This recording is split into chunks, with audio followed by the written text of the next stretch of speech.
গত বুধবার মহালয়ার মধ্য দিয়ে দুর্গাপূজার আনুষ্ঠানিকতা শুরু হয়েছে।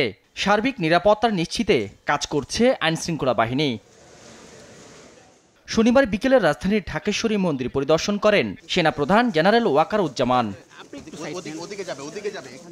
সনাতন ধর্মাবলম্বীদের নির্ভয়ে মণ্ডপে যাওয়ার আহ্বান জানান সেনাপ্রধান।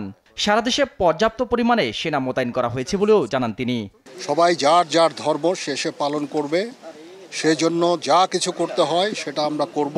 আমরা যে এখন মাঠে আছি, আপনারা নির্ভয়ে আপনাদের পূজা মণ্ডপে যাবেন, আপনাদের এই পূজা করবেন এবং আপনাদের যেই এই পরব যেই এটা সুন্দরভাবে আপনারা উদযাপন করবেন। এদিকে সারা দেশে মোট ৩২,৬৬৬টি পূজা মণ্ডপে ২ লাখের বেশি প্রশিক্ষণপ্রাপ্ত আনসার বিডিপির সদস্য মোতায়েন করা হয়েছে বলে জানান বাংলাদেশ আনসার ও গ্রাম প্রতিরক্ষা বাহিনীর প্রধান মেজর জেনারেল আব্দুল মোতালেব সাজ্জাদ মাহমুদ। সাধারণ আনসারের পাশাপাশি ব্যাটালিয়ন আনসারের যারা সদস্য আছে তাদেরকে মোবাইল স্ট্রাইকিং টিম প্রত্যেকটা জেলা উপজেলায় আমরা নিয়োগ করেছি, যাতে কিনা মোবাইল স্ট্রাইকিং টিম যারা থাকবে আনসার সদস্যের, তারা যেন দ্রুততার সাথে সেই জায়গায় গিয়ে যদি কোনো হুমকি থাকে সেটা মোকাবেলা করতে পারে।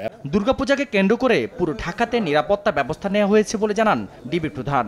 দুর্গাপূজা উপলক্ষে সারা দেশের মতো ঢাকা মেট্রোপলিটন এলাকায়ও নিশ্চিত নিরাপত্তা ব্যবস্থা গ্রহণ করা হয়েছে।